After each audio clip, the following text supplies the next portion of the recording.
You see, what they couldn't understand, and what we understand, is that the world is constantly in a state of change. You never step into the same river twice, and A does not equal A. And if you want to see proof of that, there's no bigger and greater example of that than the People's Republic of China. Go back a few decades, China was one of the poorest countries in the entire world, the sick man of Asia. Now, one of the biggest banks on Wall Street is called HSBC Bank. What does HSBC stand for? That's Hong Kong Shanghai Banking Corporation. This was a bank that was set up for the purpose of beating down China's economy and using opium to do it, right? Opium was flooded into China. There were 2 opium wars where the British Empire sent soldiers to die to make sure that they had the right to send narcotics into China, and not just narcotics, but all kinds of cheap products to make sure no Chinese manufacturers could arise, to keep that country in deep poverty.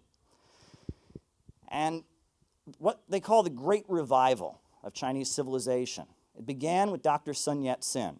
Now, Dr. Sun Yat-sen was the founder of the nationalist KMT movement in China. And that, what we call the Mao suit here in the USA, that blue suit, that was the Dr. Sun Yat-sen uniform. It was the common people's outfit. That's what he wore. And his first act was to go to a temple. The peasants in China, they would be kind of humiliated by their landlords, and they would have to make sacrifices to these ancient deities. They would have to kind of bow before these statues. And Dr. Sun Yat-sen, he went to a temple and he smashed these idols that they were forced to worship. And he said, don't do this. This is backwardness. This is primitive. We need to have science here. We need to be advanced. We need to have reason. And that was the beginning. Dr. Sun Yat-sen's movement in China was the 3 principles. The first was independence. The second was democracy. And the third was the people's livelihood. And what exactly did the people's livelihood mean? Well, it's understood commonly that it was some vague concept of socialism, some vague understanding that the government had an obligation to care for the people. And what people also don't know is that Dr. Sun Yat-sen was a good friend of Vladimir Lenin, and that he applied to join the Communist International. Now, he wasn't allowed to fully join the Communist International because he was not a Marxist, but he was a good friend of Lenin, and Dr. Sun Yat-sen was actually an observer of the Communist International. He was allowed to attend the gatherings of the Comintern. And when the Chinese Communist Party emerged, they had a very different orientation. You know, Trotsky wanted the Chinese Communist Party to be hostile to Dr. Sun Yat-sen and expose them as a non-communist, non-pure movement. But Lenin and later Stalin said that the communists ought to join Dr. Sun Yat-sen's movement, and that the approach that they ought to have is to say, you know, if you really want independence, if you really want democracy, if you really want to improve the people's livelihood, then you got to become a communist, and you got to use Marxism-Leninism to do it. And that was the approach. It wasn't a sectarian approach. It wasn't a hostile approach. It was this winning approach. And it's because of that that the Chinese Communist Party grew from 30 people in the basement of a women's dormitory to millions of people during the 1920s. But as we know, Dr. Sun Yat-sen died, and Chiang Kai-shek ended up taking over the KMT movement. And Chiang Kai-shek was in league with the American big corporations and with the British bankers, and he started killing communists. So the communists were forced to flee from the cities.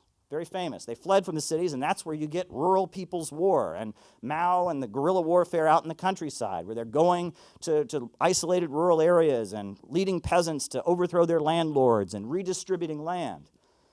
And they eventually liberated so much territory in the countryside, they established the Chinese Soviet Republic. You know, all these people that are like talking about being Maoists and all that, I bet they've never even heard the phrase Chinese Soviet Republic. Well, they established the Chinese Soviet Republic in 1931. But of course, you know, the rulers of the old system weren't going to tolerate that. So Chiang Kai-shek, he had some allies in Germany. There was a man named Hans von Seeckt, who was in charge of Germany in 1934. Think about that. Well, he sent a guy named Hans von Seeckt, a military general, to be an advisor to Chiang Kai-shek and how to put down the Chinese Soviet Republic. And they surrounded it, they subjected the Chinese Soviet Republic to a state of siege, and they moved in and they eventually crushed it. And Mao and his forces were forced to retreat up into the mountains. And that's when they talk about the Long March. That was the beginning of the Long March, as they were fleeing up into the mountains to get away from the crushing of the Chinese Soviet Republic. I wish I could have been there. Wish I could go back in time to say to Chiang Kai-shek, Hans von Seeckt, as they stand there and they watch Mao retreating up into the mountains, thinking, that's it, communism's over in China, we got him. Wish I could stand there and say to him, hey there, enjoy yourself. This is your time. Live it up. Enjoy it while you can. But I've got a feeling you're not going to be too happy when Mao comes down from that mountain and he's 10 times stronger than he was when he went up.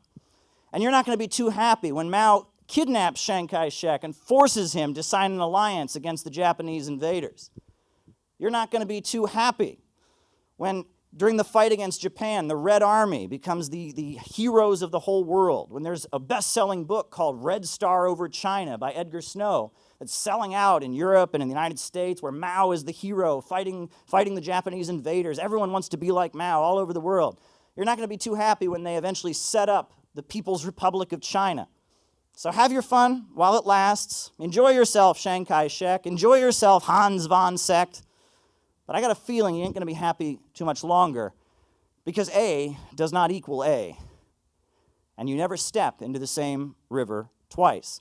You know, it's funny, my favorite speech written by Mao was published in 1964, and it's a speech that Mao gave to a group of university students. It's called Talk on the Question of Philosophy.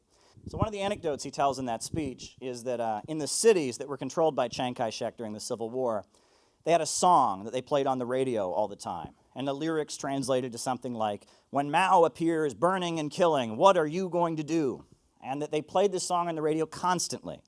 And of course, they forced all the kids in school to learn it as well. All the little kids had to sing it in school. When Mao appears killing and burning, what are you going to do?